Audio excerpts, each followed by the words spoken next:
रात होते ही मुझे फिर से वही आवाज सुनाई दी। मैंने इधर उधर देखा तो मेरे दोनों तरफ दादा दादी आराम से सोए हुए थे। आज तो मुझे देखना ही पड़ेगा कि ये आवाज किसकी है, कौन है जो मुझे जंगल घुमाना चाहती है। मैं खाट से उठा और दबे पांव बाहर निकल गया। कुछ कदम चलने के बाद भी आसपास कोई नहीं दिखा। कौन है? आप सामने क्यों नहीं आती? सिर्फ मेरा नाम पुकारती रहती है। मेरी आवाज सुनकर पहरा देने वाला एक आदमी मेरी तरफ आया। कौन है वहां? रुको। उसकी आवाज सुनकर मैं जल्दी से एक पेड़ के पीछे छिप गया। वो आदमी अपने हाथ में पकड़ी हल्दी की गांठ को ऊपर उठाए इस तरह से आगे बढ़ रहा था जैसे कि वो उसका सुरक्षा कवच हो। ये गांव के लोग इतना अजीब बर्ताव क्यों कर रहे हैं और दादाजी मुझसे क्या छिपा रहे हैं, कुछ समझ नहीं आ रहा। उस आदमी के जाने के बाद मैं जंगल की तरफ रवाना हो गया। रास्ता सुनसान था और काफी डरावना, लेकिन इस समय मेरे मन में जो सवाल उठ रहे थे उसको जानने के लिए मुझे हिम्मत रखना बहुत जरूरी था। अब जंगल मेरे ठीक सामने था। मैंने कदमों को रोका और उस जंगल को देखने लगा जिसमें काले अंधेरे में चमकते जुगनुओं की रोशनी काफी दिलचस्प लग रही थी। अगर आप मुझे जंगल दिखाना चाहती हैं तो सामने आना पड़ेगा, वरना मैं जा रहा हूं। अरे नहीं नहीं रोहन, मैं आ रही हूँ, रुको। मैंने देखा एक औरत काला लबादा पहने हुए मुझे हाथ के इशारे से उसके पास बुला रही है। इस औरत के हाथ में भी एक लालटेन था और उसका चेहरा पूरी तरह से ढका हुआ था।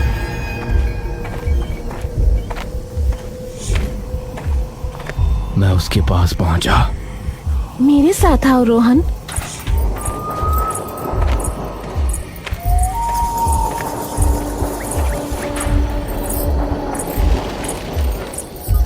वो आगे बढ़ने लगी और मैं भी उसके पीछे हो लिया। आपने अपना चेहरा क्यों छिपाया हुआ है? अगर आप शक्ल दिखा देती तो। इस पर वो कुछ नहीं बोली। मैं उसके साथ साथ आगे बढ़ रहा था और अब मुझे जंगल का एक अलग ही नजारा दिखाई दिया। वो जंगल का बहुत ही खूबसूरत हिस्सा था। वहां चारों तरफ घने पेड़ थे।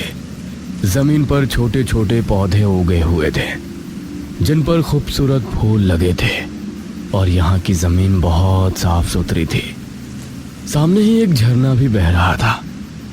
अरे वाह, इतना प्यारा जंगल! मुझे तो यकीन ही नहीं होता। पता नहीं क्यों दादाजी मुझे यहाँ आने नहीं देते थे। यह कहकर मैं झरने की तरफ दौड़ा, लेकिन तभी मुझे एक झटका सा लगा और दूर जा गिरा।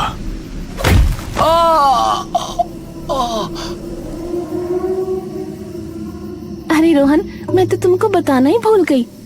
क्या बताना भूल गई आप? मैं उस झरने तक क्यों नहीं पहुंच पाया? ये जंगल का सबसे पवित्र इलाका है।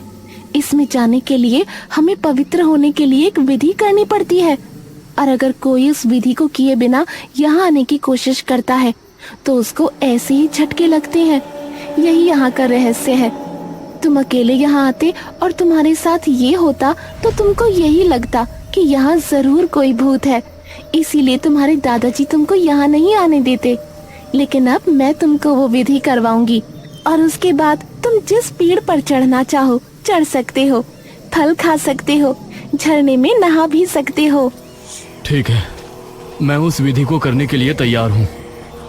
आओ मेरे साथ। अब वो मुझे एक जगह ले गई। यह जगह बहुत अंधेरा था। बीच में कुंड जल रहा था। आसपास जादू टोने का सामान पड़ा हुआ था और काला खरगोश भी वहां बैठा था।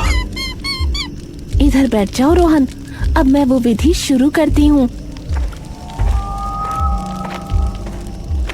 उसके कहने पर मैं नीचे बैठ गया। उसने कोई मंत्र पढ़ा, फिर उसने मेरे कंधों पर हाथ रखा और मंत्र पढ़ने लगी। ओम भीम क्लीम काली मुंडाए विच्छे। मैं चुपचाप वहां बैठा था। तभी अचानक से वो चीखते हुए मुझसे दूर हो गई। क्या हुआ आपको? हल्दी की गांठ, हल्दी की गांठ। ये कहकर वो वहां से भाग गई और मैं हैरान रह गया। हल्दी की गांठ? उसने ऐसा क्यों बोला? मुझे अब कुछ समझ में नहीं आया। मैं घर की तरफ भागा और चुपचाप जाकर अपनी खाट पर लेट गया। लेकिन मेरे मन में अभी भी सवाल उठ रहा था कि उसने हल्दी की गांठ का नाम क्यों लिया। इत्तेफाक से उसी समय मुझे मेरी जेब में कुछ महसूस हुआ। मैंने जेब में हाथ डालकर देखा तो मेरी जेब में एक हल्दी की गांठ थी। हैं? ये कहां से आई? इस घटना से मेरे मन में अब एक और सवाल उठ गया कि अब इस हल्दी की गांठ का क्या रहस्य है और वो औरत गांठ की वजह से मुझे क्यों छोड़ भागी। और अगर वो कह रही थी कि जंगल के उस इलाके में जाने के लिए पवित्र होना पड़ता है, तो क्या गांव में सब अपवित्र है? उसी रात गांव के घर में एक अधेड़ उम्र दंपत्ति आपस में बातें कर रहे थे, मंगू ताया और नंदिनी ताई। मेरा चश्मा आखिर कहाँ गया? तुमने उसे अभी तक नहीं ढूंढा? जी, मैंने तो आपका चश्मा धोकर आपकी खाट के पास ही रखा था। आपने ही उसे खो दिया है। तुम जवानी में भी लापरवाह थी और अब भी लापरवाह ही हो। उसी समय गांव की गलियों से कोई गुजर रहा था। उसने अपने आप को चादर से पूरी तरह से ढका हुआ था।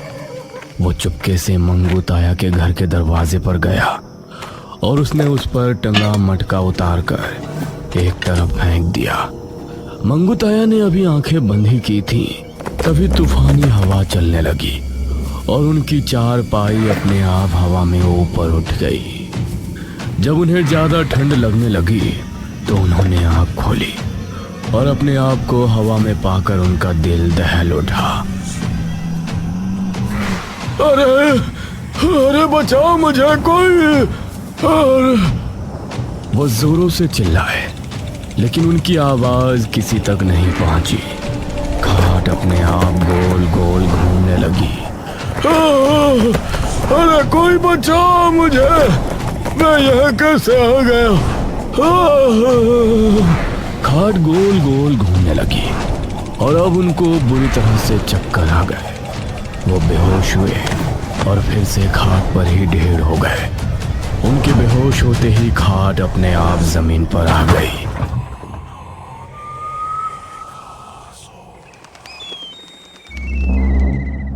सुबह उनकी आंख खुली तो उन्होंने खुद को आंगन में पाया। उस समय ताई झाड़ू लगा रही थी। नंदिनी, तुमको पता है कल रात हमारे साथ क्या हुआ? क्या होता? आप चश्मे के खो जाने से मुझसे नाराज हुए और यहाँ बरामदे में आकर सो गए। वो नहीं, जब मैं सो रहा था तो मेरी खाट अपने आप हवा में ऊपर उठ गई और गोल गोल घूमने लगी। क्या? हाँ, वो इतनी तेज घूमी कि मुझे चक्कर आ गए। आपने जरूर कोई सपना देखा है। अगर ऐसा होता ना तो अब तक तो आप विदेश पहुंच गए होते। यहाँ बरामदे में क्यों मिलते?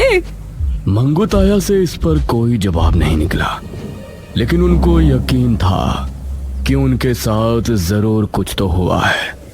शाम ढलने पर मेरे मन में फिर से वही सवाल उठ रहा था कि मेरी जेब में हल्दी की गांठ कहां से आई, और मैं फिर से घर से निकल पड़ा। उस तरफ मंगू ताया भी कुछ बेचैन हो रहे थे। नंदिनी, जरा मुझे पानी ला कर दो, अब प्यास लगी है भाई। अरे यहाँ आइए, जरा बाल्टी उठाने में मेरी मदद कीजिए। मैं उस समय मेरे घर पर बैठा था और खिड़की से मुझे नंदिनी ताया हत्थी के नल के पास खड़ी नजर आई। अरे तुम हो कहाँ भाई? मैं यहाँ हूँ हत्थी के नल के पास, जल्दी आइए। नंदिनी की आवाज सुनकर ताया घर से निकले और हत्थी के नल पर पहुंचे। उन्होंने पाया कि नंदिनी ताया एक बाल्टी लिए हुए खड़ी है। तुमसे यह बाल्टी नहीं उठती, इसे तो तुम रोजाना अकेले ही घर ले आती हो। यह सुनकर नंदिनी ताई ने कोई जवाब नहीं दिया। उसकी आंखें अचानक से लाल लाल चमक उठी और उसके चेहरे पर गुस्सा उभर आया। क्या हुआ नंदिनी? उन्होंने ताया का पैर पकड़ा और उनको जंगल की तरफ घसीट ले गई। ये देखकर मुझे बहुत अजीब लगा, लेकिन मैं चुपचाप अपनी आंखें बंद करके सो गया। नंदिनी बहुत तेज भाग रही थी। ताया की घिसटते हुए हालत खराब हुए जा रही थी। बिजली की रफ्तार से नंदिनी कुएं के पास जाकर रुकी।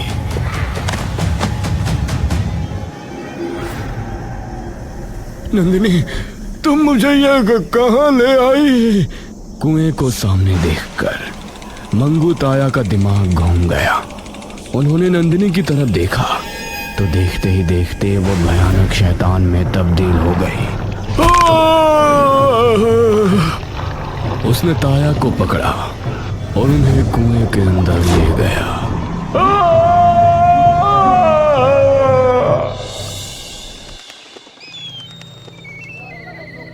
सुबह हुई तो गांव में डर का माहौल छा गया। सभी ताया के अचानक गायब हो जाने से परेशान थे और ताई रोए जा रही थी। नंदिनी ताई, हमें बताओ तो सही कि ताया को आपने आखिरी बार कहाँ देखा था? कल उन्होंने मुझसे पानी मांगा था। मैंने मटके से पानी लिया और उनको देने के लिए बाहर पहुंची तो वो बरामदे में थे ही नहीं। यह सुनकर मुझे बहुत अजीब लगा। ताई, आप झूठ क्यों बोल रही हो? क्या मतलब है तुम्हारा? ताई क्यों झूठ बोलेंगी? दादाजी, कल शाम मैंने बरामदे में देखा था कि ताई हत्थी के नल से पानी भर रही थी। उसके बाद ताया भी वहां आए और फिर ताई ताया का हाथ पकड़कर जंगल में ले गईं। हे भगवान, ये तो अनर्थ हो गया। मेरे मुंह से ये बात सुनने के बाद किसी ने भी ताई से कोई सवाल नहीं किया, बल्कि सबके सब डर गए। क्या तुम्हारे घर के बाहर मटका टंगा है? तभी एक आदमी ने घर की चौखट पर जाकर देखा तो वहां कोई मटका नहीं था। जरूर वही उन्हें ले गया है। अब मेरे मन में उठ रहे सवालों की हद पार हो गई थी और मैंने अब दादाजी से गरज कर कहा, दादाजी, आप लोग इतना क्यों डर रहे हैं? मुझे कुछ बताइए तो सही। इस गांव में आखिर चल क्या रहा है? क्यों कोई जंगल नहीं जाना चाहता? क्यों हम लोग अपने घर के बाहर मटकियां लटकाते हैं? और क्यों रमेश चाचा के बचने पर सब उनकी बीवी से नाराज थे? और अब मंगू ताया के गायब होने के बाद आप लोग क्यों ताई से कुछ पूछते नहीं कि वो उन्हें कहाँ ले गई थी और मटकी के बारे में बात कर रहे हैं? बेटा, वो ताई नहीं थी। ताई तो उस समय अपने घर में थी। तो कौन थी वो? नहीं मुखिया जी, इसे मत बताइए, यह अभी बच्चा है। महेश बाबू, अब हमें रोहन को सब कुछ बताना ही पड़ेगा, वरना ये खुद पता लगाने पर आ गया तो इसकी जान को खतरा हो सकता है। इस पर दादाजी चुप हो गए। रोहन बेटा, हमारा गांव पहले बहुत खुशहाल था और उस दिन हमारी खुशियों को किसी की नजर लग गई। गांव के एक आदमी ने देखा कि इस गांव की एक विधवा औरत मंजरी कुएं के पास बैठे हुए कोई मंत्र विद्या कर रही है। मंजरी रोजाना जंगल जाती और फिर कुएं के पास बैठकर ना जाने कौन सा जादू टोना किया करती। उसकी इस हरकत से हम सभी हैरान थे। धीरे धीरे ये बात पूरे गांव में फैल गई। मुखिया जी, वो मंजरी ना जाने कुएं के पास बैठकर कौन सी तंत्र विद्या करती है। हमें तो वो औरत बिल्कुल भी ठीक नहीं लग रही। अगर ये बात है तो हम उस मंजरी से बात करके देखते हैं, वही बताएगी कि ऐसा वो क्या करती है। हम सभी इकट्ठा होकर मंजरी के पास पहुंचे। मंजरी, तुम ये क्या करती रहती हो? बताओ हमें। मुखिया जी, मैं जो कुछ भी कर रही हूँ इस गांव की भलाई के लिए कर रही हूँ। क्या मतलब है तुम्हारा? ऐसा क्या कर रही हो तुम?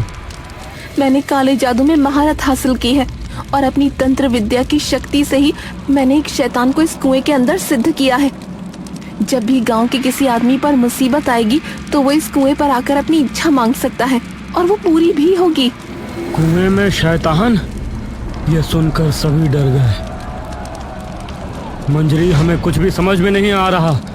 एक शैतान भला हमारी इच्छा पूरी क्यों करेगा? सरपंच जी, वो जरूर करेंगे। उनसे इच्छा पूरी करवाने की एक छोटी सी विधि है। हमें सबसे पहले किसी भी इंसान की एक चीज लेनी है, उसके बाद काले लिबास में हाथ में लालटेन लिए इस कुएं पर आना है। फिर हमें अपनी इच्छा मांगनी है। उसके बाद जो चीज हम लेकर आए हैं उसे इस कुएं में डाल देना है और उसके बाद वो जलता हुआ लालटेन भी कुएं में फेंक देना है। उसके बाद अंधेरे में ही यहाँ से चले जाना है। ऐसा करने के बाद कुछ ही दिनों में जिस इंसान की चीज हमने इस कुएं में फेंकी थी, शैतान उसे इस कुएं में खींच लेगा और हमारी इच्छा पूरी हो जाएगी। ये सुनकर हम सभी की हैरानी का कोई ठिकाना नहीं था। यह क्या मतलब, हम अपनी इच्छा पूरी करने के लिए किसी की जान का सौदा करें? सरपंच जी, जिस इंसान ने हमें नुकसान पहुंचाया हो, हम उसको खत्म करने के लिए इसका इस्तेमाल कर सकते हैं।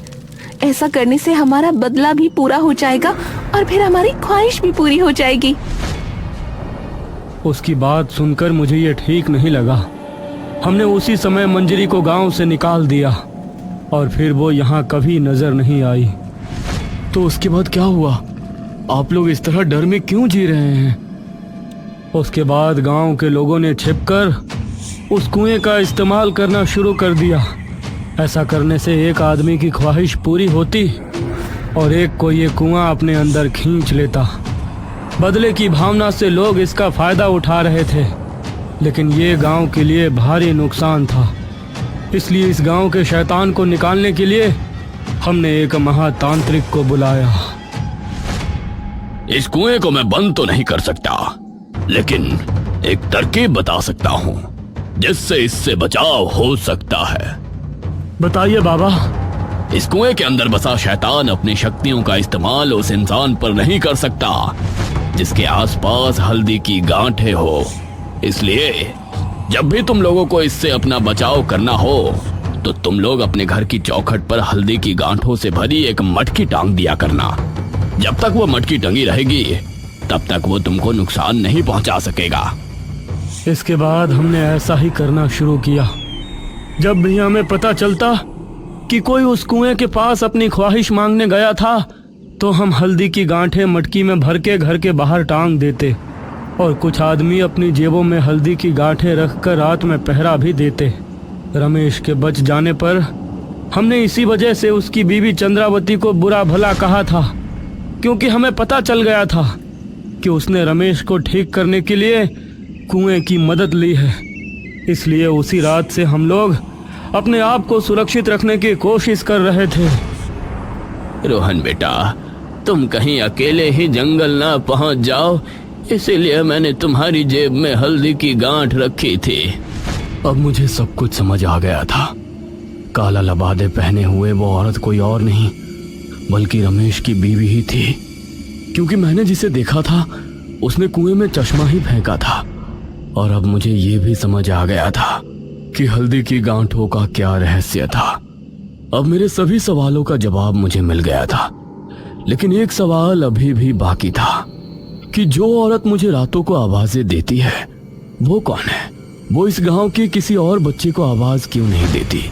क्या मेरा भी इस कहानी से संबंध है या फिर उसका कोई और ही उद्देश्य है? तभी एक आदमी वहां भागा भागा आया। मुखिया जी, अनर्थ हो गया। क्या हुआ? आपकी पत्नी।